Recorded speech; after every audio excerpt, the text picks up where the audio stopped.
The Senecas are an Indian tribe of the Iroquois. The Senecas are an Indian tribe of the Iroquois Nation. Down on the New York-Pennsylvania line, you'll find their reservation. After the U.S. Revolution, Cornplanter was a chief. He told the tribe these men they could trust. That was his true belief. He went down to Independence Hall, and there was a treaty signed that promised peace with the USA and Indian rights combined. George Washington gave his signature. The government gave its hand. They said that now and forevermore, that this was Indian land.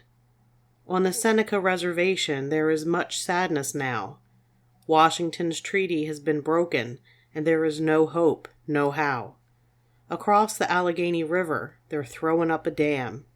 It will flood the Indian country, a proud day for Uncle Sam. It has broken the ancient treaty with a politician's grin. It will drown the Indians' graveyards. Cornplanter, can you swim? The earth is mother to the Senecas. They're trampling sacred ground. Change the mint green earth to black mud flats as honor hobbles down. Recorded by Johnny Cash. A song entitled, As Long as the Grass Shall Grow.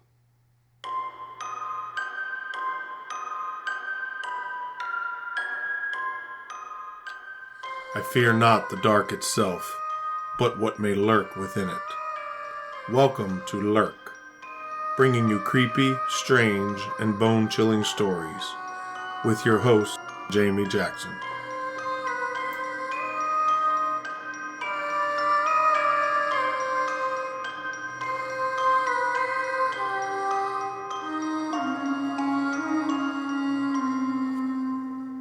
Hey Lurkers, welcome to this week's episode. I survived the Jefferson County Bigfoot and Paranormal Expo. Really, it wasn't great. I will not be going back next year. And the hotel, just stay away from the Hampton Inn in the Du Bois, Pennsylvania area. That's my PSA for the day. Let's just say the hotel with the bloody mattress I stayed in when I went to the West Virginia State Penitentiary at least had working room keys. But all in all, we had a good time with the grandkids who were excited to see Bigfoot and search for a lake monster. Yes, I said, see Bigfoot. The youngest saw him up near the woods at the festival. It's possible it could have been a man in a suit walking along the tree line. Either way, he saw Bigfoot. And basically at this point, I'm just looking forward to the Whitehall Sasquatch Calling Festival that's coming up in New York, September 30th, which is just a little less than a month away. I'm hoping to check out a couple of spooky things around that area as well. If you're from the Whitehall area and you have a place to suggest, let me know. You can drop me a line at lurkpodcast@yahoo.com. Also, I just want to let you know, I apologize that this is going to be a little bit later on a Friday that this is released. Typically they're available at midnight. It's probably going to be later in the morning because when I sat down to record, the neighbor's mowing company thought it was an excellent idea to mow the grass and weed eat in the dark. So I had to wait until they were finished in order to record. So I'll be recording much later than typical. Anyway, let's get on to this week's topics. For this episode, we're going to be talking about all the strange things surrounding the area of the Kinzua Dam and Allegheny Reservoir. I do want to point out I have heard the word Kinzua pronounced two different ways. Kinzua, as I have just said it, and Kinzua, which I read was the way that some Native Americans say the word. It is spelled Kinzua. So I may interchange the two pronunciations. So one of those weird things might be the lake monster the grandkids were searching for. But first, let's get some background on the history of the Allegheny Reservoir. Like I've said before, history often holds the key to why a place is experiencing paranormal activity. The lake was formed after the construction of the Kinzua Dam. The dam is located on the Allegheny River in Warren County, Pennsylvania. It is one of the largest dams in the United States east of the Mississippi. Located within the Allegheny National Forest, the dam provides flood control and power and created Pennsylvania's second deepest lake at around 130 feet deep. The lake is officially known as the Allegheny Reservoir, but is also known as Kinzua Lake and, to the Seneca Indians, Lake Perfidy. Perfidy, by the way, means deceitfulness or untrustworthiness. Little foreshadowing there. The lake extends 25 miles north, almost to Salamanca, New York, within the Allegheny Reservation of the Seneca Nation of New York. In 1936, a major flood struck the Pittsburgh metropolitan area, causing widespread damage. Congress then passed the Flood Control Acts of 1936 and 1938, which authorized construction of the dam.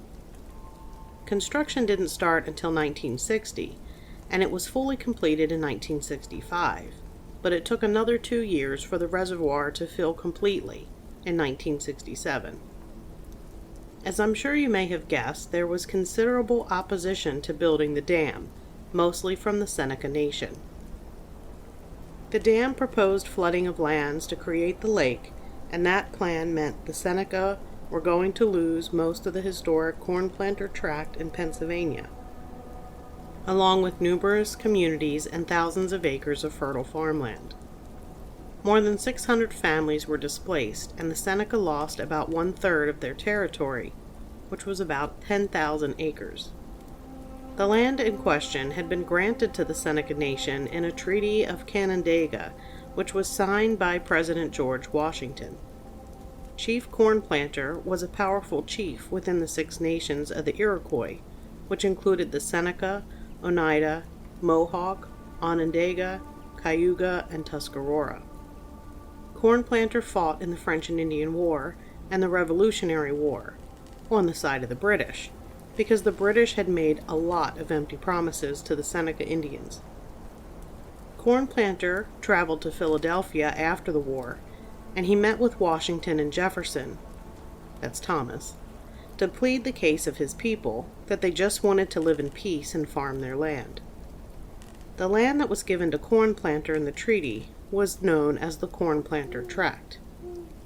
It was established in 1796 with the allowance that Corn Planter could pass the land to his descendants forever. Chief Corn Planter opened the land to native settlement. Most of Corn Planter's descendants died during the 1918 Spanish flu pandemic. In 1957, the last direct Corn Planter descendant died.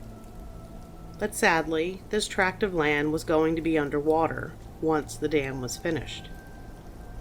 There was also a rather large historic cemetery located on the land that the Seneca referred to as their Arlington, referencing Arlington National Cemetery. The graves were exhumed and, according to sources, mostly relocated. The towns of Kinzua and Elko were submerged as well. The Seneca attempted to stop the building of the dam, but nothing worked, and the dam and the lake became a reality. With all this trauma surrounding the area, graves relocated, some graves supposedly not relocated, as the Seneca have claimed, homes lost forever, and promises broken, it's not surprising that there are some paranormal happenings in the area. But what is surprising is the amount of high strangeness surrounding the lake. The name Kinzua is a Native American name that means fish on spear. And since the lake was created, it has become a prime fishing spot, including some state record catches. But record-sized fish aren't the only thing lurking in the lake. There was a report from a park ranger that divers who work on the dam had an encounter with a snake-like creature that was said to be very large. Allegedly, there was a video shown by the Army Corps of Engineers to some government officials of the creature in Kinzua Lake. The neck of the creature they had on tape was massive, nearly 2 feet thick. The tape had been made as divers were conducting maintenance on the dam. It also showed monstrous fish near the bottom of the lake. It's said that the divers now work in cages when they inspect the dam because they're afraid of the unknown lake creature and the car-sized catfish. Members of the Seneca tribe have said that there are rumors of caves and an underground system that runs from Kinzua to Lake Erie. Ancestral legends said that they were natural, but they were sometimes used by members of the tribe to move under the mountains faster than it would take an overland traveler to go the same distance. Through these tunnels, any type of large aquatic creature could make its way to the dam. There are no records of any lake or river monster along the Allegheny in the tribal history, so whatever it is must have come through the tunnels. There are also some other eyewitness accounts of something in the lake. A woman named Becky said, "My friend and I have seen that monster from the first Jake's Rocks outlook. It was about 7 years ago, maybe in the summer of 2000. To me it looked like a Loch Ness Monster type creature. I did not see the head, but I think it was the middle of the body area. It was in the water between the actual concrete dam and the buoys that people cannot boat or swim beyond. Mind you, the cars seen from Jake's Rocks looked like a matchbox car. This thing was huge. It happened very sudden, but it felt like it was in slow motion. We both stood there speechless." Then there was this comment in the large fish forum on the Monster Quest site that read, "I too have had an encounter with a large fish where I live. I live in northwestern PA in a little town near the Kinzua Dam. We have huge northern pike and tiger muskie. It has been said that workers at the dam will not go in the water without a protective cage due to the size of the fish near the dam. They say that they are the size of sharks. I believe the largest muskie caught at the dam was about 6 feet long. I personally just visited the dam, and I can tell you there are some monster-looking fish there. As seen from the dam, the carp were huge. A couple, in my opinion, were about 3.5 to 4 feet. I am going to post some photos of those on the social media accounts. I can tell you my husband is adamant that they are not that big. There were a couple there that we saw that were, in fact, the size of my nearly 4-year-old grandson. And that was on the surface of the water. There was probably 100 easy at the surface of the water. We were feeding them bread from the top of the dam, which may be about 100 feet. I don't know. In discussing the idea of a lake monster with my older grandson, I commented that the size of those fish that we saw helped me believe that there is something to the stories. First, they were very large, and they were actually in sight. What might actually be lurking deeper in the water that we couldn't see? And second, there were a large amount of really large fish, meaning there's definitely enough there to feed a much larger creature. So there's a definite food source for something much bigger. But the lake monster isn't the only thing lurking around Kinzua Lake.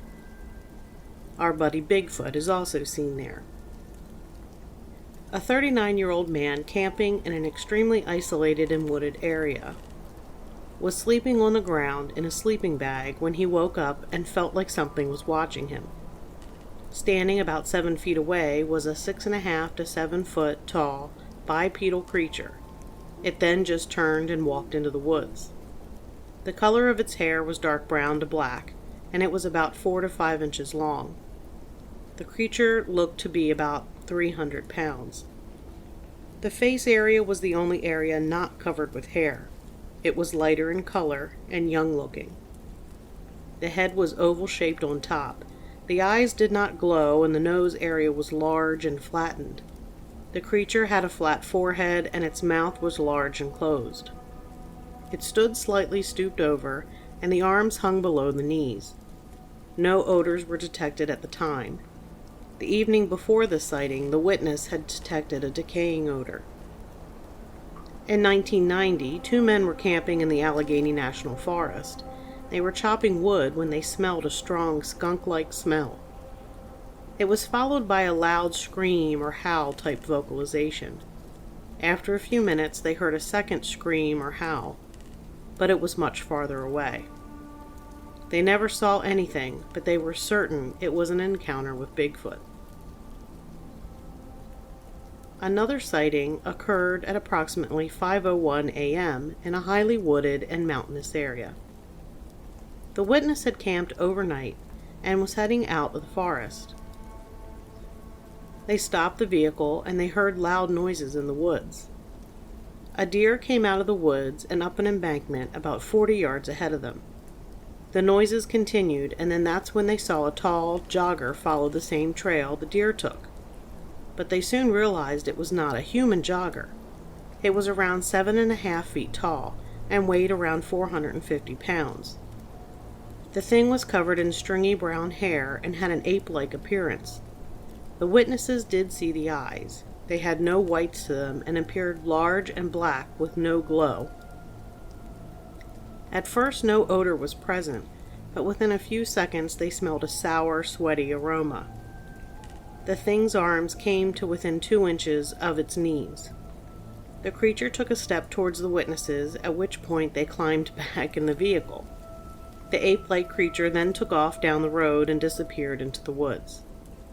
The air was pretty dry, but they did find one footprint, measuring about 16 inches with 5 toes. A Bigfoot researcher discovered 2 large human-like tracks near the Red Bridge campground. The tracks measured 13 inches long and 6 inches wide, and the stride between the tracks was about 58 inches. If you visit the area yourself, you can see firsthand how dense some of the forest is. Recently, I had a thought about Bigfoot. I was listening to another podcast about missing hikers, and in so many of those cases, it's presumed that people have died, and yet their bodies are never recovered, despite sometimes massive searches. And that's an accepted thing. Yet people constantly question why there's no Bigfoot body as proof. We can't find a specific person who we have an idea of where their last known location was, and we're searching with sometimes hundreds of people and highly specialized equipment, including helicopters and drones. But a small group of Bigfoot researchers are supposed to be able to find the body of a wild animal. I mean, if you're a hiker, please let me know how many carcasses you have come across hiking in the woods. Because I've been hiking for a long time, I don't really think can say I've come across any carcasses in the woods. One, and it wasn't in the woods. It was walking along the dirt road that I grew up on, and somebody had hit a deer. It's a road. It wasn't in the woods. But if you hike in the woods, I want to know. I want you to email me, send me a message on the social media accounts, tell me how many large animal carcasses you have come across while you've been hiking. Back to Kinzua. A tribe member said they were not surprised there was a surge of Bigfoot sightings in the area of the lake. They, Bigfoot, hear the lament of the nation and are drawn to the land to heal it. It is a sign that things should be restored to a balance, for when things are out of balance, the spirits of nature are brought out into the open to fight alongside the people of the land. Cryptids aren't the only spooky thing at Kinzua Lake. It's also haunted. At night, campers hear strange moaning floating over the still waters of the lake. It sounds like a woman in mourning. Some Seneca leaders suspect that this is either a tribal spirit upset that so many graves have been desecrated and left to be covered by the waters of the lake, or it's the spirit of a woman whose remains were separated between her original resting place under the lake and her new burial location near the dam. There are many stories that indicate the area is home to many Native American hauntings, from sad and angry Native Americans roaming the area because of being disturbed after being laid to rest. If you're in the area hiking, you often hear strange and unusual noises, and feel eerie feelings in certain areas. One person was driving through the area with their small dog in the back seat. All of a sudden, the dog began growling and staring at the passenger seat. The man looked over, and there was a Native American man sitting in the seat staring straight ahead.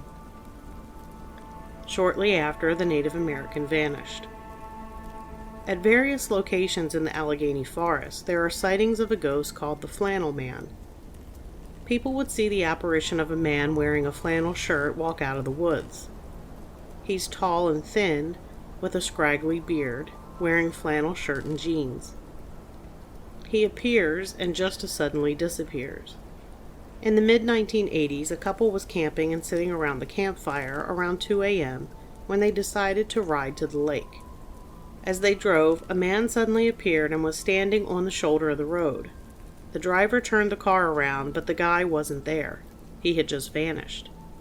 Another time, a group of families was stargazing, and as they were shining their flashlights, they saw the figure in flannel, but when they shined the light back, he was gone.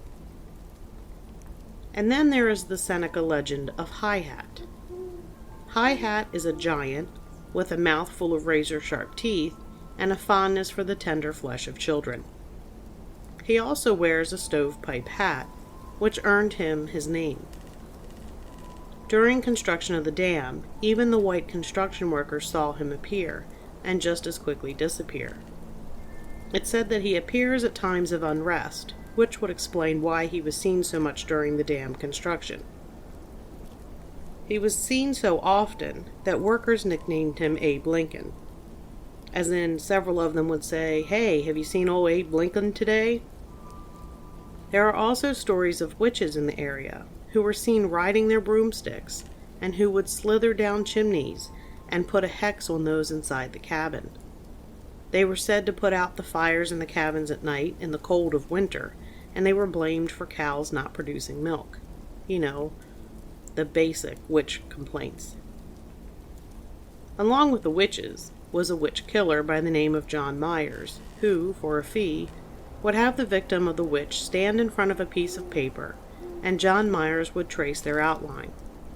He would cut the outline out, pin it to a tree, and shoot the paper silhouette with a silver bullet. Somehow, this managed to kill the witch.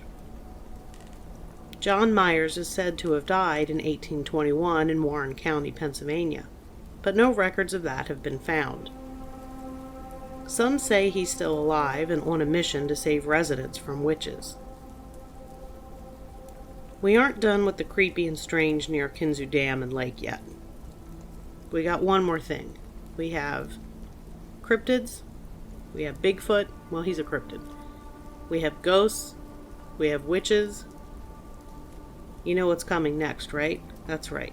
UFOs have also been seen in the area. Not just UFOs, but also USOs, or unidentified submerged objects.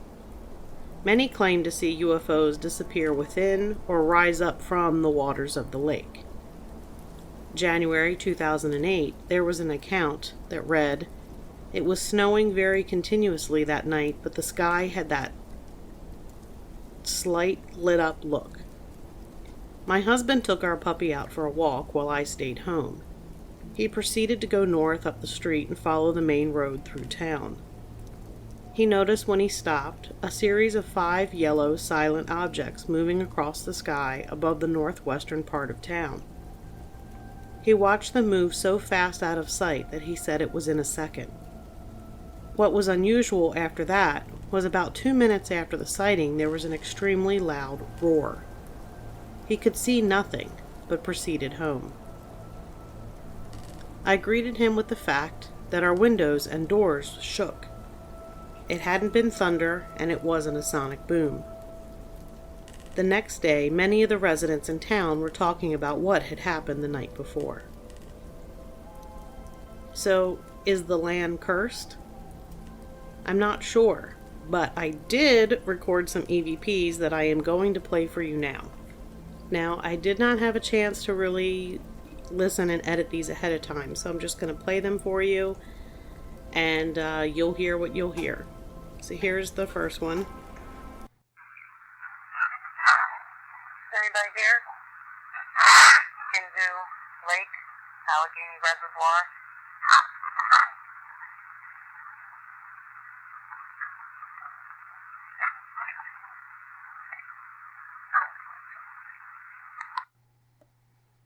So I'm going to play that for you again. Anybody here? Kinzua Lake, Allegheny Reservoir.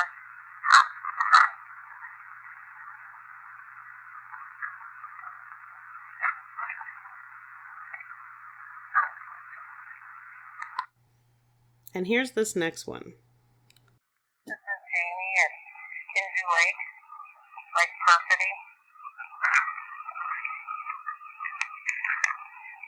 Anybody else here with me?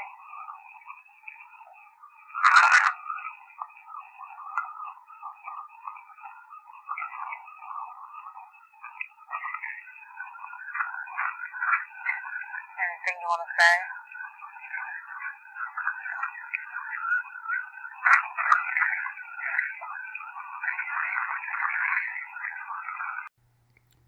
Let me play that one for you again.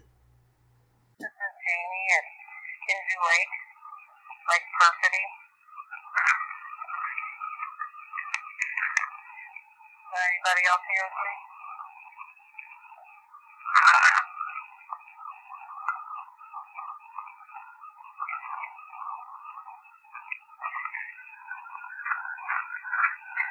Anything you want to say?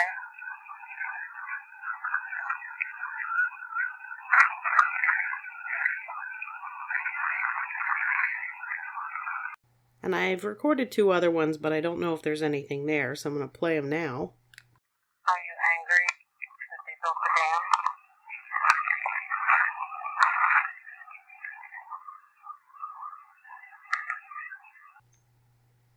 And then here's this last one. Getting ready to leave. Is there anything you want to say?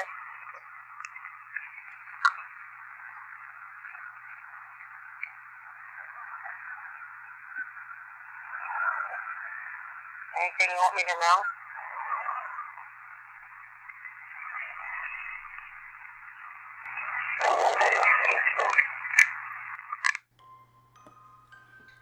That's going to do it for this episode of Lurk. As always, you can find us wherever you listen to your favorite podcasts or at lurkpodcast.com, where we have episodes and our social media links. If you have a topic suggestion, definitely let us know at lurkpodcast@yahoo.com. And until next time, keep lurking.